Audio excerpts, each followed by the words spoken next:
Plain City.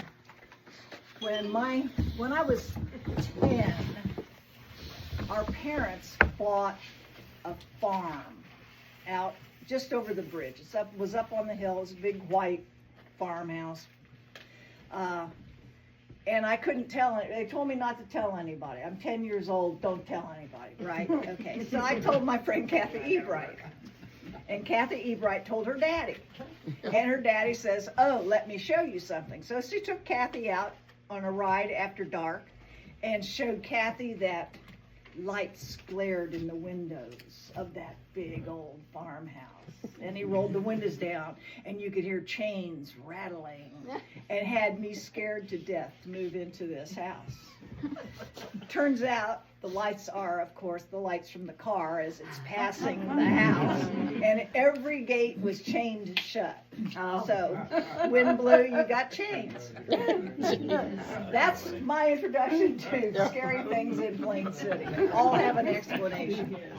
Now, But do they? but do they? And Sue's going to prove me wrong. Okay. And Leslie, there you go. And everybody else that has a spooky story. Yeah, So spooky story. 10 years ago, there was an events committee, and Leslie was actually in charge of that. But we decided as a fundraiser, we would do a ghost walk, a ghost tour of Plain City. And Wanda was one of our guides. I was one of our guides. And it was a lot of fun. And there's a lot of history, but some of the things that I tell you might not be exactly true, but they might be. It's possible. So I kept all my stuff because I'm a pack rat, so I'm going to start with that. And it says, today is Halloween, which it isn't, but it's close. The day of the year when the veil between this world and the next is very thin, allowing the spirits on the other side to cross freely into our world. Open your mind to the possibility that spirits are always around us, even if we're not aware of their presence. Or are we? Have you ever had the sensation that someone is watching you or standing right behind you, only to find that no one is there? Or caught movement out of the corner of your eye? Have you ever heard a familiar song or voice from the past, smelled perfume or pipe tobacco associated with a long dead friend or relative? Have you ever misplaced something only to find it later in plain sight? Do you ever walk through a room that has a cold spot, even in the summertime? Does your dog ever bark at the ceiling or some unseen thing? These can all be indications of spirits surrounding us. So come with me, don't be afraid, as we explore some of Plain City's history and the spirits that dwell here. I'm going to tell you, first of all, I'm going to tell you about my own house, because my great-grandma, I think, is the spirit that we have. My house was built in about 1850. It sat uptown and was moved to Park Street around 1900 by my great-grandparents. So it's been in my family all that time. My husband and I moved in there in 1975, so 50 years ago. And we had twin daughters. They were babies. And didn't use the upstairs because we didn't need to. And Gene came home one night and he said, "What were you doing upstairs?" And I said, "I wasn't upstairs." He said, "Well, somebody's looking out the window upstairs." I said, "Okay." Nobody was upstairs. He looked. And when my kids were little, their bedrooms were upstairs, and they would say, "Mom, I was cold last night, but that lady covered me up." And then probably 15 years ago, my sister-in-law stayed with me, and she has two daughters that were in high school, and they slept upstairs in two different rooms. And Maddie came downstairs in the morning, and she said, "Did you come upstairs last night?" And I said, "No, I never go up there if I can avoid it." It's stairs, yeah, I don't do stairs. And she said, "Well, it felt like somebody sat on the bed, covered me up, and then got up and left." And she said, "I thought that one of the girls did that, and she got up, her girls were sound asleep." And I said, "That was my great-grandma. She did it to my kids the whole time they were growing up." And my mom grew up in that house, and she said, "Oh yeah, Granny would come and cover them up at night, make sure they were okay." So that's the spirit that lives in my house. I also have a story about my daughter Carla, who lived on Converse Drive in the house that was your mom and dad's house, right?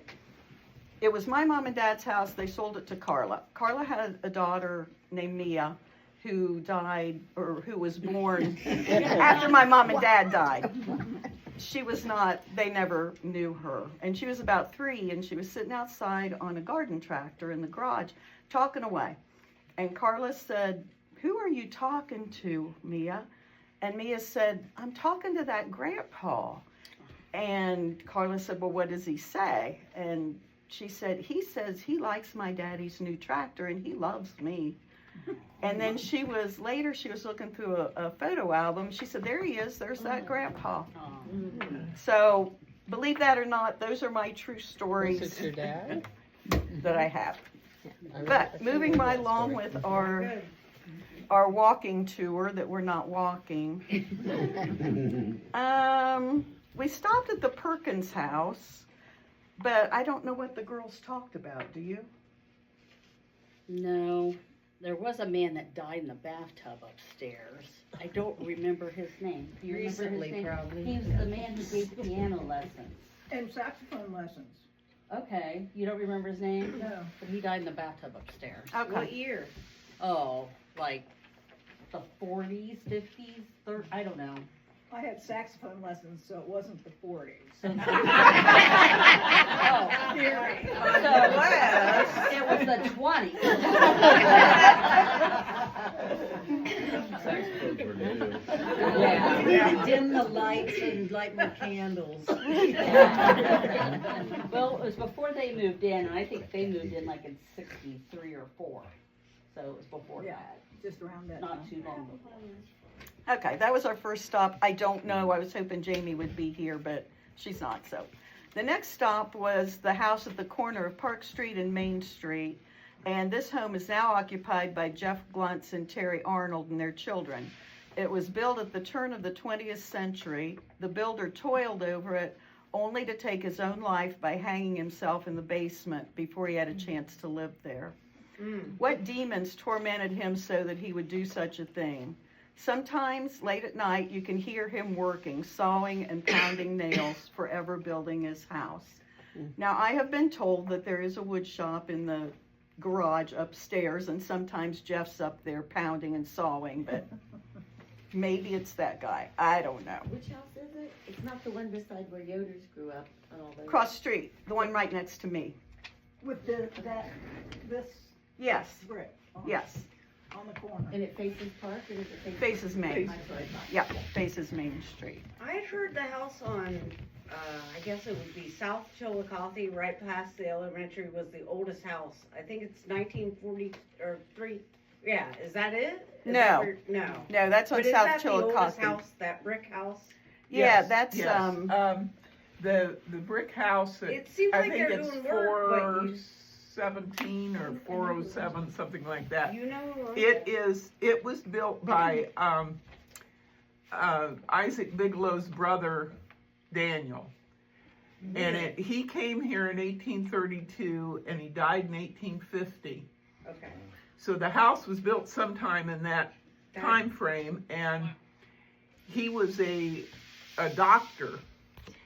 And that's why there's a door on the south end of the house separate for it. his office. that doesn't seem to Go anywhere? it doesn't seem to make sense architecturally, but that was where his office was. Really?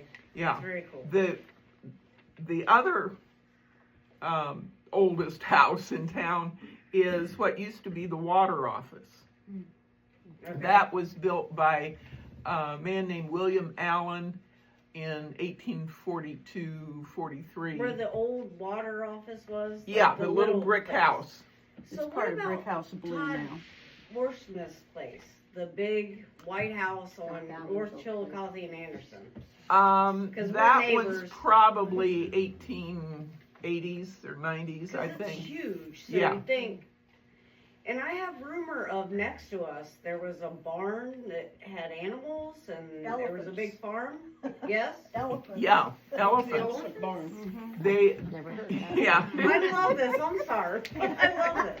Well, where Hofbauers lived, that was the Pleasant Valley Stock Farm.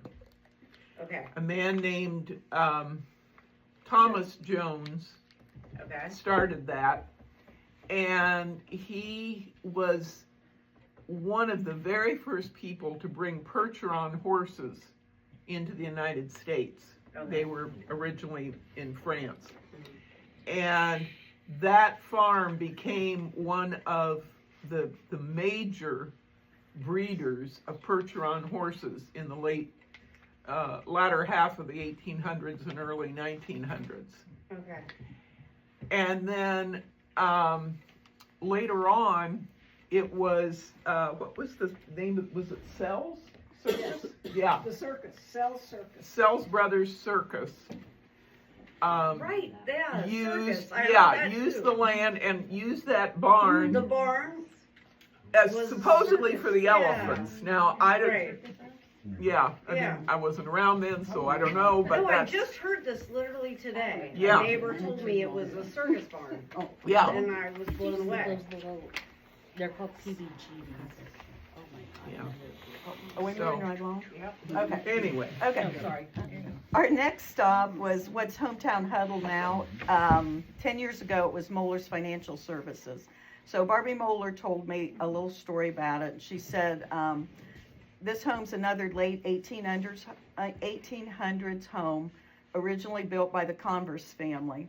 It served as a private home, a hatchery, and I remember going there as a little kid, and my dad would say, put your barn boots on because there's mice, and you don't want them to run across your feet.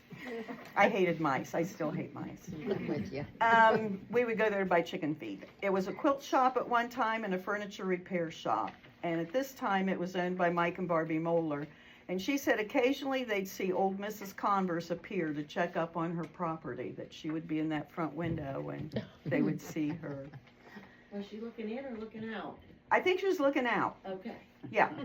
Okay. And then our next stop was the theater building. We had a volunteer, but he didn't speak. He just walked out. The Rialto Theater was built in 1927 by a group of Plain City businessmen who wanted to provide some entertainment for the fine town's people. Moving pictures were becoming a big thing at that time. The original theater was built to seat 500 people and was decorated in the ornate manner popular at that time. The theater never made a profit and was closed in 1959. I'm sure many people saw their first movie here, and a few kisses were stolen in the back row. The theater was reopened for a few years in 1967. I remember going there. I don't know if I did anybody too. else did. Yeah, Yeah. oh, yeah, Yeah. yeah. The debut movie was The Reluctant Astronaut starring Don Knotts. Since that time, the building was used as a video store, an arcade, and a gathering spot for kids. If you listen closely, you may hear the laughs and cheers of the people who first came here to see that wonder of wonders, moving pictures. There was also a competing theater across the street called The Princess. It did not survive the Great Depression and was closed after a short time. And then our next, It actually, the Princess actually was the first one. oh, it was before? Yeah, Okay. it was built, before there were movies, so Okay. it was, Like for plays? and yeah, for things? plays, the school used it, for class plays and for recitals and things like that. And when movies first started to come in, but they weren't really equipped for the sound movies, and that's what the people who opened the Rialto were looking for was, So they ran them out. yeah, and they, the Princess closed early 30s, I think. Okay. Our next stop was a flower shop 10 years ago. It's closed right now, but it was part of that same building. And it was once the Plain City Library, and I have very fond memories of it being the library. Miss Jane Taylor Jane. was the librarian, and she made it her business to know what kind of books you liked to read and would have a selection waiting for you when you came in. And if you took a book up there that she thought was inappropriate, she would say, no, you can't have that one. I'm sorry, but you can't. All right. She was one of the kindest people that ever lived in Plain City. She'd go out of her way to help us with school projects. That was in the days when we didn't have Google to help us. We had to go to the library. And if Miss Jane is here in spirit, she is still looking out for the kids in Plain City like she always did. Then we went down the alley, and it was Pizza Villa at that time, and I actually owned Pizza Villa at that time, so I can tell you a few things that happened there.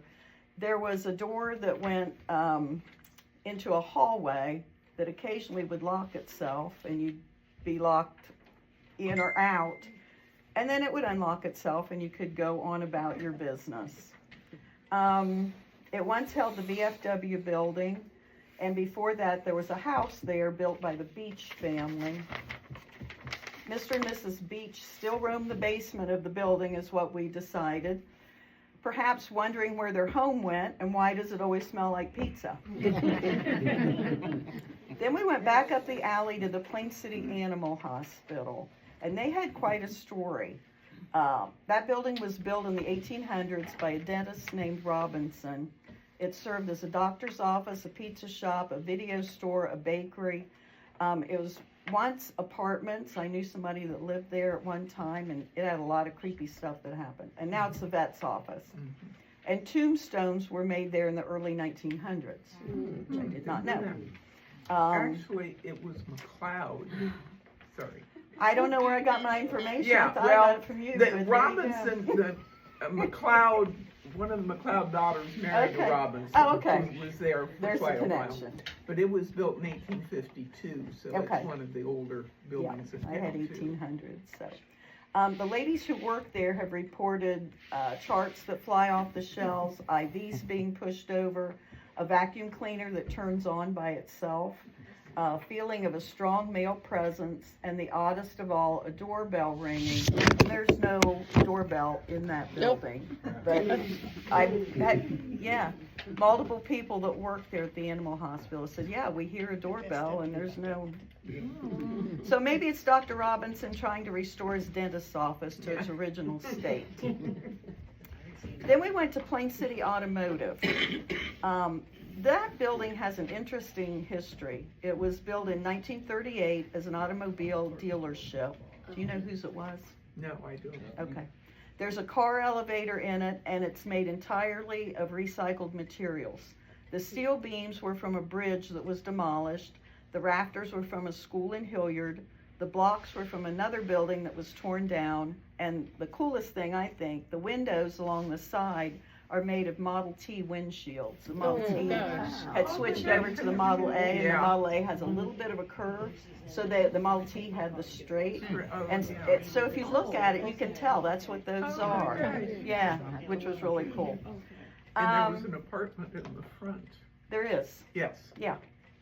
The demolished bridge was called Crybaby Bridge, and some folks believe that the crying baby came along with the beam, still looking for his mother. Poor guy. Poor guy. And then we went to the Plain City Historical Society, and Rosemary had a talk about the Lincoln Funeral Train. Yeah, the Lincoln Funeral Train went through Plain City or Pleasant Valley. I've heard of it. On April 29th, the way they arranged things, they would come into the larger cities like very early in the morning so that they could take the coffin to, the town hall, or in the case of Columbus, the State House, and get it set up so people could go through all day. And then in the evening, they would take the coffin back to the train, and there was what they called a pilot train that went along the railroad like 10 minutes before the funeral train to make sure that everything was clear. And on the 29th, when they left Columbus. The regular train left about 8 o'clock, and it started to rain, and it was raining pretty hard. But all the way along the route, there were bonfires. Now, the railroad companies used to leave, I guess, stacks of wood at various places along the route in case the train ran out. This was when most of the trains were wood-fired. And I guess people just set fire to them. But there were people along, even though it was raining and it was after dark, there were people all along the railroad and bonfires. And they got here about 8:45 at night. There were several girls at the depot who were dressed in white with black sashes or belts and holding up a flag. And where they did not stop, the train would go at 5 miles an hour. So it went through town very slowly so that you could see, and usually the last car was the one where Lincoln's coffin was. It also had his son Willie, who had died while they were living in Washington. They had his coffin at the front of this car, and then the president's coffin was at the end. And it went through about 8:45 then that night. Where was the train depot? The train depot, you know where the post office is? Oh, yeah. Okay. There's a prefab building south of it, and then the next building is kind of a big brick, well, not brick, but stone building. It used to be the Molten Wireless Umbrella Factory. Oh, okay. That was before my time. Yeah, that was a long time ago. And then just on the other side of that building was where the depot was. Okay. So it was kind of where it used to be the VFW, is a church Yeah, now, cafe church is right, there. right about in there. Okay. And then the track went Where down. did it go? What happened to it? Where did it go? I remember It them was taking torn away. down, and it got very decrepit and worn out, and it was torn down. The last train was 88 or 86, something like that. And the depot was torn down a couple years later. Yeah. I can remember. But now we have a new old depot. Yeah, new train depot, so what's the plan with the caboose? I don't know. There was talk that they were going to get a caboose to go with the Yeah, it's Depot. here, but Oh, is I hadn't seen The it. cabooses? the caboose is here, yeah, it's in Where Lake is it? City. The one they put behind the Presbyterian church. Oh. The one they redid. No, they Well, got that's the the train depot. There But isn't the a, caboose is here, yeah, it's Oh. on Converse. Oh, I haven't seen So- the caboose. But there's no room for it there. But the Well, plans look I like don't it know was- exactly what Sorry, they're going wrong to do. venue. But Sorry, wrong venue for that. I know I was that, just curious, cause it's really cool. yeah. They repainted it and everything. Okay, well, great. Yeah, I don't know the specifics of where they're going to put it or how they want to use it or There what. just seems to be no room where the Yeah. depot is. well, I missed the For the train, but I caboose. can still hear it from Kyleville. Yeah, Yeah. I can It too. sounds, Right? it sounds haunting when it goes It on. does. It's Yeah. foggy. Yeah, Yes. yeah.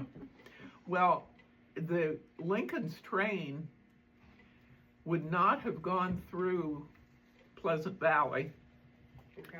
except that about just I think within a month or 6 weeks before the assassination, they had finished the train line at the Indiana-Ohio border so that it connected with the trains in Richmond. And when they were planning the train's route,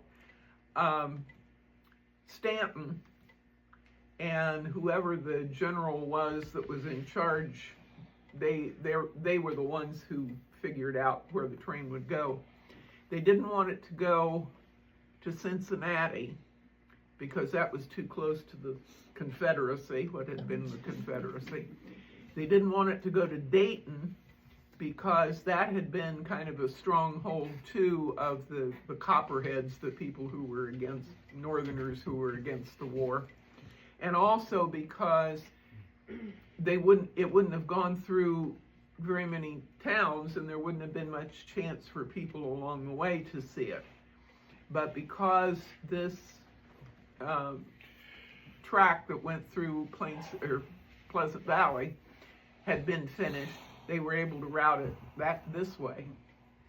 So it went through here and then Unionville and on, was able to go through several small towns and cities to Richmond. Okay. Our next stop was what was Security Bank 10 years ago. Now it's empty, but I think everybody knows the bank building on the corner. This bank was originally chartered as the Farmers National Bank in 1900. At one time, they printed their own money, which was common at that time. May 9th, 1934, the bank was robbed and 3 employees were taken as hostage. The robbers got away with $1,200 and the hostages were dropped at the edge of town unharmed. The robbers were not caught and the bank installed their bulletproof secure lobby, which remains today. If you've never seen it and you get a chance, it is just the coolest bank lobby ever. They did actually catch the robbers in Indiana, just, I don't know, within a week, I think. Okay. And it turned out that they had robbed several other banks in Ohio and had killed a teller Oh, wow. in one of them. They didn't catch him here. No, they didn't catch Didn't him catch here. him here. No. Occasionally, one of the robbers comes back to haunt the bank, looking for more money and another hostage. Hopefully it won't be you. And then we went in and did a tour of the clock tower. There was nothing really that was scary about the clock tower, but it was a huge success for people who'd never seen it. They got to go up and see the workings of the clock, which was really cool. Then we went across to the Red Rooster, and Leslie Perkins and a friend owned that store at the time, and Leslie's going to tell us about her scary stuff. Okay, sure Okay. will. Yeah. I don't know if you remember, but I had an antique store over where Bob Jackson's place was. If you're Plain City, you know where that is. Colleen Davis and I had an antique store in there a little over a year. And Now we, You Will Dance, right? huh? You Will Dance is in there now? Yeah, it's where You Will Dance, it is. And if you've ever been in that building, it's kind of creepy. It had a second story that burned down in the late 60s, early 70s, something like that. Late 70s, yeah. Yeah. And when you go in there, there's the dance floor now, but if you go straight back, there's a flight of stairs. And you go up these steps, there's not many of them, and at the top you've got to duck down. And you get up there and you open this like half door and then you can go in there and stand up. Well, it is just a room. There's no windows, there's one way in, one way out, and there's a really old office chair up there on wheels. Yeah. We didn't go in there ever. We didn't use it for storage because it was just creepy and there were probably spiders in there and we just didn't use it. But every once in a while we'd be downstairs and you could hear, okay. And then we wouldn't think about it, but the next time we go up there, the chair was in a different spot. Okay. Now, I don't really believe in this ghost hoopla. I never really thought too much about it. It's like, oh yeah, right. People are crazy. But one day, I pulled into work and Colleen was sitting in her car out back, just sitting there. And I thought, well, maybe she's on the phone. And so I gather my stuff up and I get out and I yell at her. I said, "What you doing?" She goes, "There's something in there." And she was adamant. "There's something in there." I said, "What? A mouse? What?" "Just something." I said, "Yeah, right. Come on, let's get to work." So throughout the day, everything was fine. No noises, no sounds. And she had to leave a little early. And I said, "Okay, let's just lock up." Because I was in the back, we repurposed furniture. So I was in the back and I'm painting this piece of furniture and it's quiet. And all of a sudden I hear, and I stood up. I was bent over. I stood up. It's like, did I hear that? What was that? And I thought, well, maybe if somebody was knocking on the front door or something. So I go out. There's nobody at the door. I look around. Nobody. Okay, I didn't hear that. So I go back, painting. And then I hear it again. Louder. I thought, okay, it's my brother playing a trick on me. He came in, hid, and he's yanking my chain. So I come in, front door's locked. I look all around, walked through the whole store, nothing. Okay, now my antennas are up.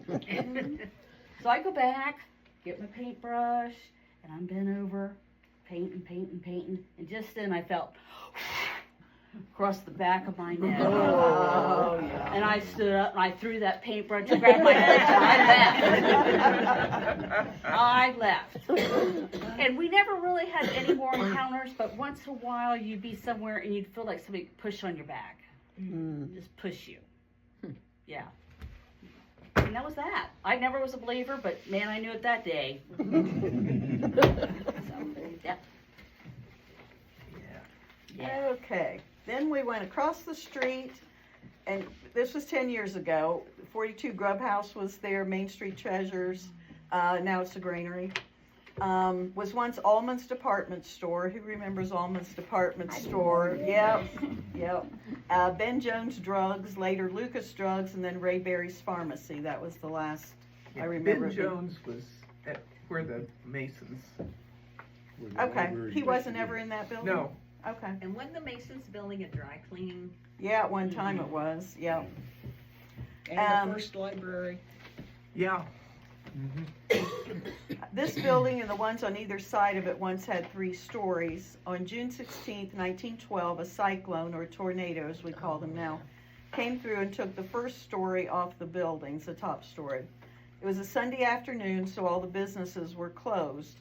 There was one man, Henry Wenzel, who was a photographer. He had a studio on the 2nd floor, and he was working at the time. A telephone pole fell and trapped him, but he was rescued and not badly hurt. The decision was made to not replace the 3rd story, but to roof over the 2nd story. Sometimes you can hear poor Henry's cries for help if you listen closely.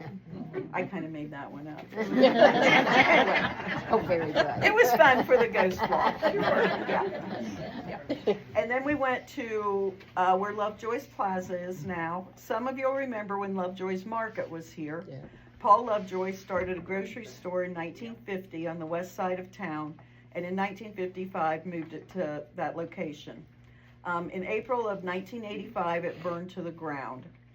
The area also housed Abe Creamer's Dry Cleaners, the Hollandale Restaurant, a TV repair shop, and Plain City Post Office at one time.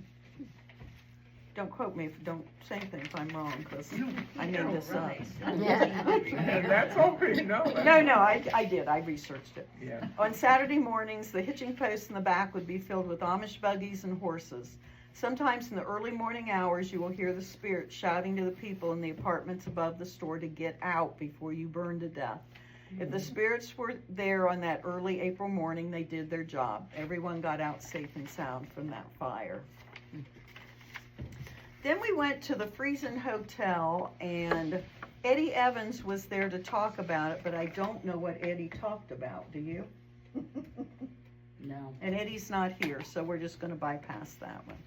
And then our last stop was the Plain City Elementary, which now is not there anymore. From 1890 to 1936, there was another smaller schoolhouse there. It housed grades 1 through 12 and served all of Plain City and the surrounding area. Sometime prior to 1927, the third floor was condemned and was only used for storage. There was an English teacher named Miss Florence McCampbell, whose nickname was Birdie. In those days, female teachers were not allowed to be married, so most teachers were young or spinsters who had devoted their lives to teaching. Miss Birdie was one of the young ones. She rented a room from Mrs. Kaiser at 206 East Main Street, the former Langstaff home, now part of Ferguson Funeral Home. After school one day, another teacher sent 2 of his students up to the 3rd floor to bring down some supplies. In the stairwell to the bell tower, they saw something hanging. Thinking it was some sort of prank, they went to investigate, and they found Miss Birdie hanging, dead. I can't imagine how long it took those boys to get that image out of their heads, if they ever did. We do not know why she hanged herself. Could I know. she? You do know? Yeah. Why did she? She had, first of all, it's Flora McCampbell, Oh. but they call her Flo. Or, Okay. But because I had to look it up and I find Florence. It Okay. didn't work. But I found newspaper articles. She had been sick for a while. She had probably Graves' disease. Her eyes were doing that, you know. Okay. Yeah. She had a Thyroid goiter, problems. which Yeah. she had treated for Thyroid. years, and she was, 42 years old, not married, living in a boarding house. She was going in for surgery with no real, when she had been in and out of the hospital. So prior to her next scheduled surgery, she hung herself. Okay, I did not know that. Thank She's you. buried at New California by the church. Then I won't tell you the rest of the stuff that we made up for that. Where's she buried? I want to know who the boys were. I don't know who the boys were. She was, One of them was, One of the boys that found her was my uncle, Bob Fravel. Really? Wow. Wow. Well, there have been sightings of Miss Birdie walking the halls of the school ever since. If you went to school here, perhaps you saw her yourself. The schoolyard backs up to my backyard, and I talked to my neighbor who lives in the Perkins house. His backyard and my backyard all come together. And I was telling him about, this thing tonight, and he said, sometimes when I'm outside at night, I hear things over there, and there's nothing there. I mean, it's just a field now. And I said, well, that's probably Miss Birdie, and she's looking for something. That concluded our tour. And it was a little more fun when you were walking around. But it was Well, good. Mark said I'm related to that lady. Flora is one of the cousins on the Moses side, her Okay. mom's side. Her Okay. mom, how long your mom's been here since? Mom's 88 now. But her family's been here Oh, since yeah, 4 forever. generations of her. Except for the German. So do you have anything to add to that? No, but I worked there so I started teaching there, 1st grade in 92, because I took time off with my kids. So I came back and I spent a lot of weekends there, you go in and you do your Sure. work. So, she was there with me then. Well, you were a relative, she was gonna buy Yeah, you. sure. I'm not. I've had encounters that aren't involving Plain City, because I was raised out by Kyleville. But, yeah, I didn't. I want to hear about those. Kyleville might as well be playing. Yeah, go for it. Okay, so it was, it's hard to explain, but I lived in I raised my kids in my grandmother's farmhouse on Mitchell-Witt Road. And Grandma died there. And my kids have always said that they saw things, and I had beautiful pictures on the stairwell of her parents, and you know how they're all dressed in those high collar dresses and their hair's just up. So my girls would always say, Mom, there's some little girl, or not a girl, there's some woman standing at the top of the stairs in that dress that we would see in the picture. So I was never afraid of anything there. And I felt that when we moved in after Grandma died, she probably was pleased because we were there. Sure. So, my daughter, my oldest daughter was dating someone who was overseas, and they were Skyping. And I gotta back up because I'm getting everything out of order. To let you know, Grandma still was very active in her old age. She would go out and burn her trash, and she always had on a blue hooded jacket, okay? So, Jenny was Skyping with her husband in Afghanistan, and James said to her, who's behind you that has a blue hooded jacket on? Ooh. And Jenny goes, there's nobody, I'm here alone. And he goes, no, there's someone behind you. Oh, that's creepy. That is creepy. So the only thing is, I knew it was Grandma, and she was not there to hurt us, she was there to be with us. Yeah.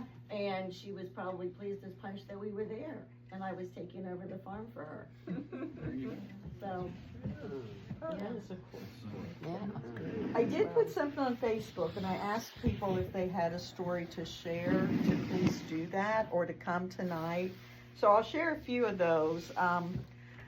Liza Kronk told me that they would see an orb floating up the stairs. I'm not sure where Liza grew up, but she said that on Gay Street, okay. But she said they would see like an orb of light just kind of floating up the stairs. And then the Faust property out on 42, like you're going to London, Lauren told me that they have an antique clock, grandfather's clock, and sometimes the door just kind of opens itself by itself, and that some of them have seen a woman in a green dress at the bottom of the stairs. Not a real woman, but you know, but she said that house held wakes, quarantined sick during the Spanish flu. They housed inmates from London when they got out of prison, so that house has a lot of history. I never knew that. What? About that house out there that they took in all them Yeah, sick people. they did. Yep. Is it the big And that would have house? been. The Century Farm that's there on the Would that right. have been Yeah. Howard's parents? Or Yeah. Howard's, okay. It'd be Chick's, Neat. Great grandparents. probably. And I Right. believe that's where they would enlist for the Civil War too, in that house. And they also had, after the Civil War, they'd had reunions there too. Really? Yeah, we found my buddy and I, Tim Click. He metal detects too. He's metal detect that property pretty extensively, and he's found a lot of military buttons there Oh, from the that's Civil cool. War. Yeah. Yeah. So Lauren showed that, and then shared that, and then Corinne Moore, I don't know her, but she said she lives in the house at 42 in Converse Huff, that it was once a private nursing home, and that doors open and shut by themselves. There's a metal tassel that swings back and forth. They hear voices, they hear footsteps. They have items that disappear and then occasionally reappear. So she said they don't know who it is, but that was her story.